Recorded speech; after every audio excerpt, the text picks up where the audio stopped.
When it comes to deciding whether you should retire or resign from the GEPF, one of the most critical factors that you want to consider is tax. But do you have that feeling that tax is just extremely complicated? Or are you not exactly sure where to get started with the tax? Or you're feeling overwhelmed that perhaps, or worried or stressed that you could pay a huge fortune when it comes to tax? Well, in this video, I'm sharing with you some tax secrets that's just going to change your perspective, right? And help you see that you've got a lot more control over tax than what you may be made to believe. Now, I'm Devanaika, and I help government employees make one of their most important financial decisions, which is whether they should retire or resign from GEPF, and actually take them to a point where you get to financial confidence, which is this ability to enjoy life without the fear of running out of money. Now, in this particular video, I'm guiding you on the tax secrets, and the easiest way for me to share this with you is by using a member's case study, right? So I'm going to pull up on the screen a member statement. Now, here's how I want you to make use of this particular video, because I want you to get the most value from it. You're going to watch the video twice. The first time around, I just want you to have a listen to it so you understand the structure, right? Understand the framework, just have a basic understanding. This is going to be your foundation. The second time around, when you listen to the video, have your GEPF statement ready by your side, have the latest tax guide, and have a calculator so you can follow along, right? You can press pause and do the calculations, all of which I've done for you here, but you'll do the calculations using your own statement. So let's do a quick recap of this member statement. You can see the monthly pension, if this member had to retire, is 28,386 Rand. The lump sum gratuity is just over 1.25 million. That's if the member had to retire. If the member had to resign, you see the bottom left corner, resignation benefit sits at 5.1 million. Now, let's first start off understanding the tax consequences on retirement, and then I'll share with you a tax secret when it comes to resignation. Now, on the lump sum gratuity, which is the 1.2 million, the tax is calculating using this tax table, right? Which is the retirement fund lump sum tax table. Now, I want you to be mindful. I'm using the tax guide that was available when this video was shot. When you are working with this, make sure you're using the latest tax guide. Notice here, and one more disclaimer, SARS has many different ways when they're calculating tax, right? So especially on the tax on your lump sum and the tax on your income, there's so many different factors that could influence the tax. In this example, I'm not taking into account pre-98. I'm not taking into account any other circumstances that might have influenced this table, right? Make sure you're getting proper advice before you make your final decision, especially from a tax perspective, because once SARS makes a decision to finalize what they call a tax deductive, there's no turning back, right? So you got to do your planning in advance. So the table illustrates, and I'm sure you know this, the first 500,000 is tax-free. And as you move along, the tax starts to increase. So notice from 500,000 to 700,000, it's 18%. Then it's jumping up to 27, and it's jumping up to 36%. So like with most tax, the more you're taking out as a lump sum, the more tax you're going to pay. Now, what would be the tax on the 1.2 million? I've done the calculation for you. It's sitting at 205,000, right? So 205,000, what this is. What would happen from a resignation perspective? Well, the easiest way, again, for me to illustrate this, I need to just walk you through the system. How does the amount get calculated on resignation, right? You want to bear in mind that currently you have funds that are sitting within GEPF. So your money is sitting within GEPF. And your first step, if you are aiming at resigning, is you want to transfer those funds into an approved fund, right? So you want to have that transfer moved over from here to here.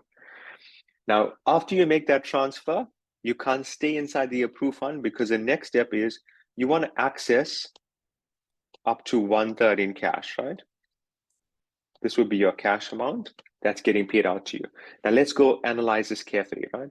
When you're sitting inside of GEPF, you need to be mindful that GEPF is a defined benefit fund, meaning everything is worked according to formulas. And the lump sum gratuity, which we just saw, 1.2 million, is not a true 1/3 value, right? Because if we look at what is sitting in that member's resignation benefit, it was 5.1 million. So when we take the 5.1 million, I'm rounding the figure up just to make it easy. And you can do this calculation again on your particular value, 5.1 million, and we divide it by 3. That answer is 1.7 million. Meaning this member has just over 1.7 million as a resignation benefit. If the member opts to retire, the value is less, right? It's 1,250,000. Now, I explained this in a previous video, so if you're not familiar with it, make sure you watch that so that you understand how the structure of this works. Now, the next thing is we then want to calculate what's the tax on 1.7 million. Now, in order for us to do that, we're heading back onto the tax table. And if you have a look at how the tax table operates, again, the more you're taking out, the more tax that you're going to pay. So if you go back to have a look at the lump sum gratuity, it's sitting at 1,250,000. If this member is going to take 1.7 million because that's the true 1/3 value, notice from the table, because it's more than 1.2 million, it stands to reason that the tax is going to be more than 205,000. Now, then you might be stressed that the tax on resignation is so much more than the tax on retirement. But two keywords that I want to share with you here, and I'll share it with you on the iPad. The two keywords is this, up to. The main difference between retirement and resignation is on the retirement side, you're sort of provided with the box, right? So you can't adjust those figures. You can't adjust that lump sum. You can't adjust that income. It's predetermined, it's calculated for you. You have to take it, meaning you've got to pay the tax. But on the resignation side, because it's flexible, you can choose an amount up to 1/3. It doesn't necessarily have to be 1/3. Now, let me illustrate the point. If you had to decide that you're taking the same value here as what you would get on retirement, in using the member's case, if you took 1,250,000, you're going to pay the same amount of tax, just as what I've shared with you. But you could adjust this to take even less. And if you're adjusting to take less, then you're ending up paying less tax. And this is the beauty of resignation, right? Now, I know you might be thinking, but you don't know about tax and what happens if you make a mistake. This is again where you want to make sure you're getting the right advice, and you need a proper financial planning specialist, somebody who specializes in GEPF resignations, in order to give you that kind of guidance, right? Again, once you make the decision, you can't go back. So that now that we've had a look at the lump sum tax perspective, I want to walk you through what happens from an income perspective, right? Now, notice on the income side, the monthly income here is 28,386 Rand. Again, I'm doing a tax calculation using the tax table that was available when I shot this video. And you can see here the tax on the monthly income, it's 4,504 Rands, right? That is monthly. So on that 28,000, a 60-year-old is paying 4,500. Now, I want you to be mindful, you can't really adjust that income, right?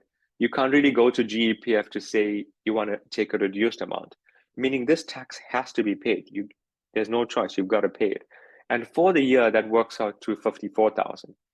In fact, if you multiply this over a longer period, the tax could, let's say you're working over a 5-year period, your tax now sits well over 250,000 that you can't really adjust in this perspective because it is fixed, right? Now, what happens from the resignation side? So again, I shared this in an earlier video. There are 5 different ways in which you could earn an income if you are resigning. So your 2/3 portion here is what's going to be used to invest. And the purpose of that investment now is to provide you with an income, right? And again, in an earlier video in the GEPF series, I shared that there's 5 different options for you to choose an income. Now, let's assume you're going with the option that allows you to adjust income, right? So I shared with you that there's an option where you put your portion of capital. This is your 2/3 here. And when you are drawing out the income, that income can be adjusted, right? And that income can be adjusted annually. So, and you are the one who's making the choice. So you can change that annually, which means it's not like GEPF where it's fixed or they're providing you with the increase. Here, you can actually say what you want to have as an increase. You can adjust this accordingly, which then means because it's flexible, because you have the opportunity to adjust the income, you could take a little lower income. And by you taking a lower income, it means you're going to pay less tax. I'll illustrate the point. We saw just now in the tax calculation that if the member opted for an income of, we'll use the same income that as per the statement, 28,386 Rand, we saw the tax was amounting to 4,504 Rand, right? That was the tax. But what if, I'm using an example, let's say you don't need 28,000. What if your monthly expenses comes to 20,000? So you don't need the surplus. Now, because you don't need the surplus amount, you could take a reduced income. Again, I'm using an example here to illustrate the point. Let's say you chose an income of 23,000, right? which means the tax is now going to be less. And because the tax is less, it creates a saving for you. Now, what happens to the balance of the money? Because you could have taken a higher income, you actually chose to take a lower income. Now, because you took a lower income, it doesn't mean that the money is gone away. But remember, inside of this structure, when you invest it, you are investing in a place that's giving you a return. And that return, if it's structured well, ideally you're aiming to grow this capital, right?